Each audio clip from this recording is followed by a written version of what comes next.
Next, we have palliative care and mental health in the community from Dr. Chitra Venkateswaram. She is the founder and director of Mehak Foundation in Kerala. Good morning, everyone. Thanks to the host, INF, and of course to Dan for giving us an opportunity to come to Nepal and share our work. Thank you so much. And thanks everyone. The speakers have been brilliant. I pick up on building on what Liz started off with, the global picture of, everything. She brought in everything together. And I liked the emphasis on compassion and also how she said that palliative care brings people together. I think that's what happens when you work in the community. Palliative care brings people together. Megan bringing about universal health coverage and how it has to be integrated at the community level or the primary health care.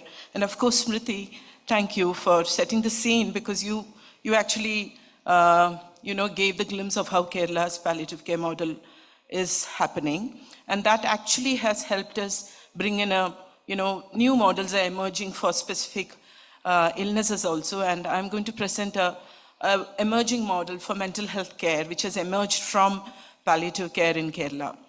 I also want to thank Dr. Rajesh for setting the scene for mental health care. He brought in two very stories on mental illness, two people, which was really touching and moved us all, and shows how much people with mental illness actually suffer in the community and they're neglected. So I'm just going to speak on my experience, especially about how palliative care, what palliative care has to offer for mental health care.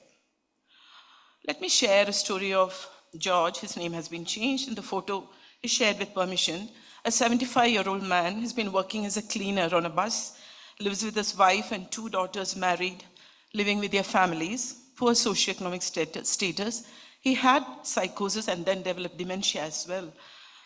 Fastly deteriorating, dependent, doubly incontinent. And of course, he had repeated admissions to the hospital last 1 year for respiratory infections, UTI, and there have been behavioral exacerbations. They had to sell a piece of land they had, the only asset they had. This is the picture that we see in the community when we go for home visits. It's comorbidity. You don't see one illness alone, you see a mix of things, and also this is enveloped by this multiple issues that people have, those wicked issues that we spoke about earlier. And I also see people who are chained, who are neglected, who are isolated, who are behind closed doors, dark rooms. The family does it to protect them because they are scared about if these people will become aggressive, violent, or self-harm or harm others. So they keep them behind closed doors.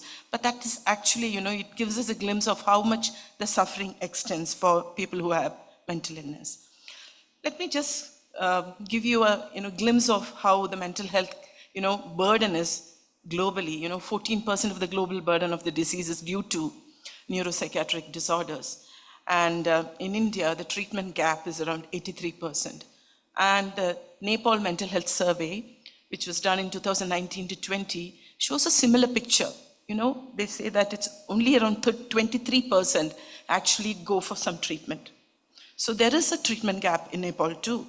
And then multiple factors leading to this with lack of manpower, resources, rural and marginalized people, unaffordable services, and of course stigma. Stigma is huge in mental health care. It's really bad. How much ever you do these awareness sessions, the stigma is really there when you go into the community.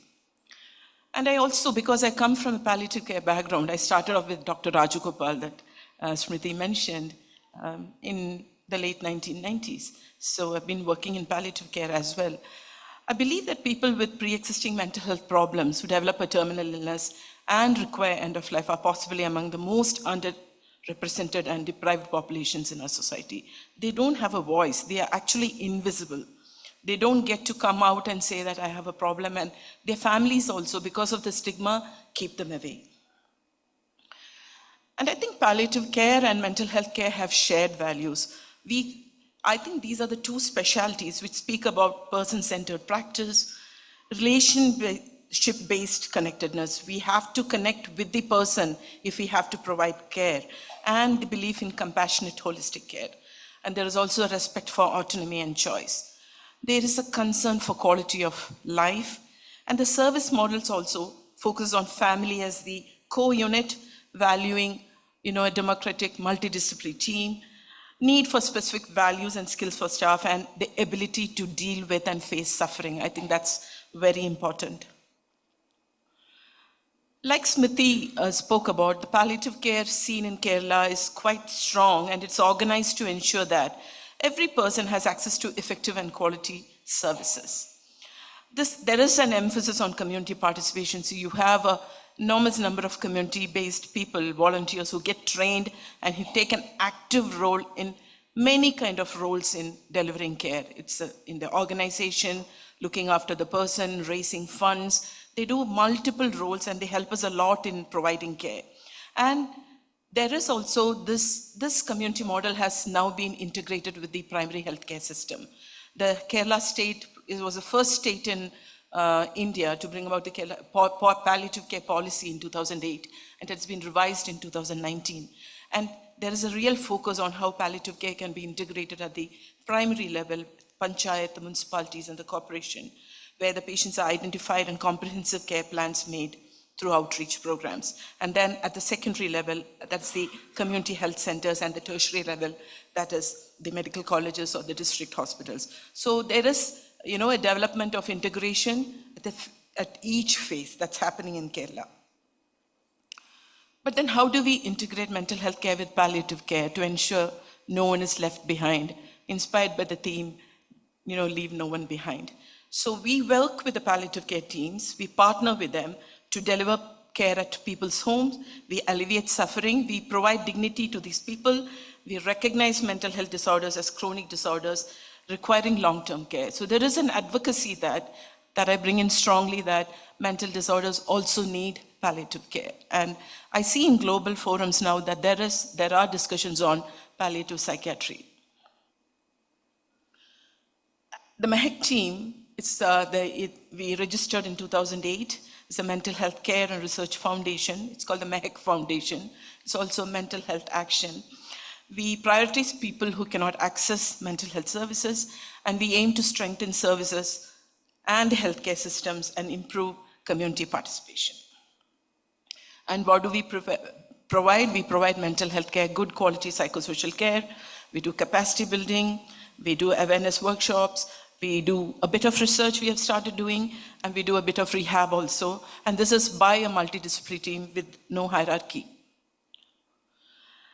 How does MEHEC incorporate palliative care principles? So we provide comprehensive and long-term care. So it is not like a one-off clinic where we see a person with mental illness and leave them, but we continue the journey either as in the outpatient or at home. So there is a continuity, and it's by imbibing the palliative care principles, training and empowerment of the local communities to deliver quality care, and also to empower them to identify and take care of, monitor the people. We try to strengthen the primary healthcare systems through a network of local institutions, and we focus on building strategic partnerships to provide free medicines and mental health support.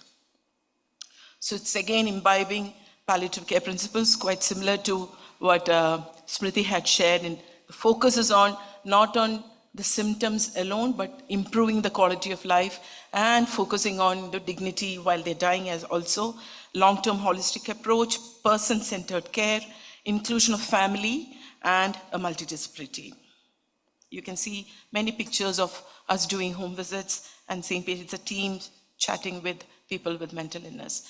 We deliver services to around 27 locations across 3 districts in Kerala. That's Ernakulam, Alappuzha, and Palakkad. We work with panchayats, palliative care organizations, shelter homes, other NGOs, community-based organizations with community mental health, but I'm just focusing on the 8 panchayats.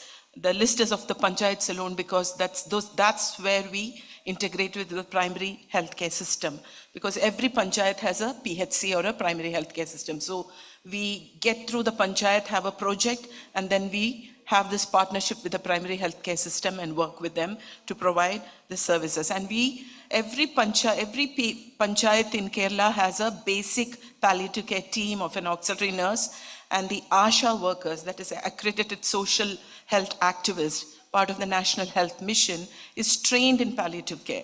So what MEHEC does is we partner with them and we see people, they identify people from the community, and we as a team do see people with them and do home visits with them. So it's like we work together with the palliative care team at the community at the primary care level. And what do these partners provide us? The local self-governing unit. Panchayat is the smallest governing unit in India. So they have a lot of power where they are placed. They have money to start new projects, and it helps us when we negotiate with them that they prioritize mental health often. And they provide us the facilities, they provide us the infrastructure, they provide us vehicles for home visits, they provide us human resources like the ASHA volunteers and the palliative care nurse of the palliative care team. And most of our partners also provide free medications. So that's a negotiation we have.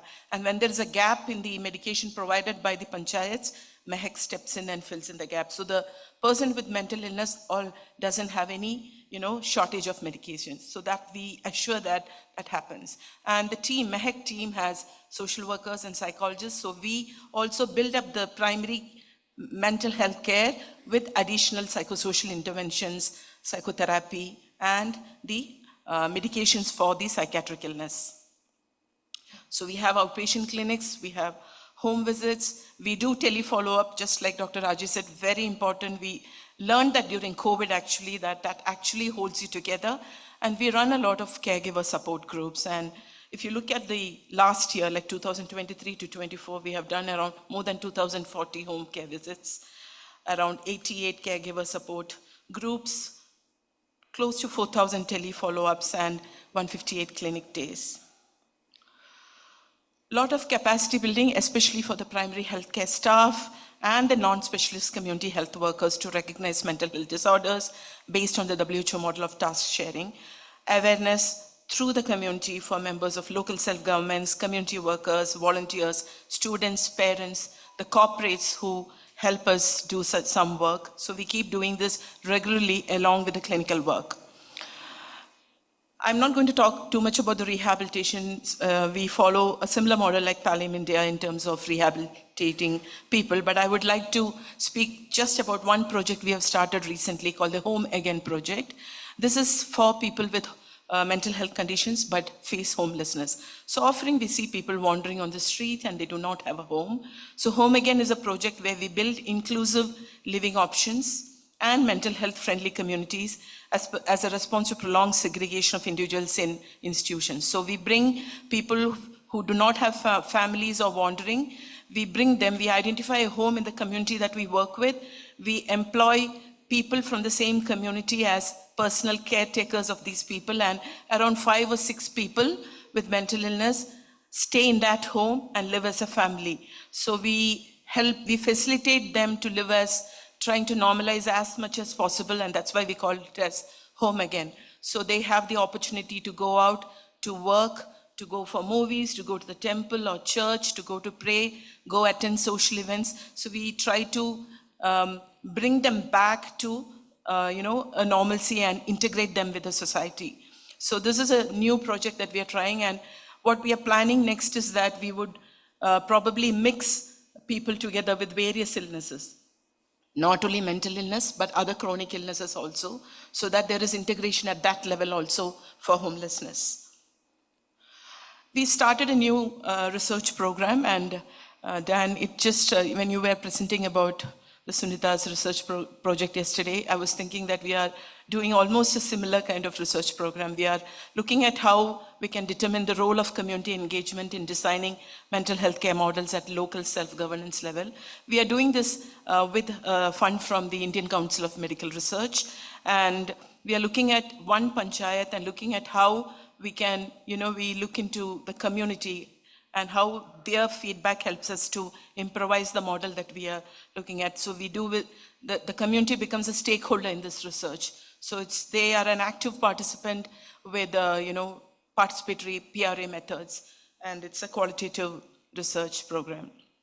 So the aims is to explore and develop a mental health care service delivery model at the community level, and subsequent implementation and evaluation components to refine and assess the model's effectiveness. We use a mixed method. Thank you so much.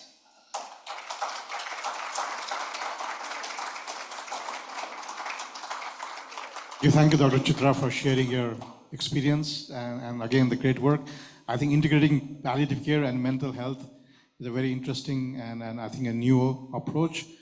I think we need to talk to our psychiatrist about that as well. So thank you so much.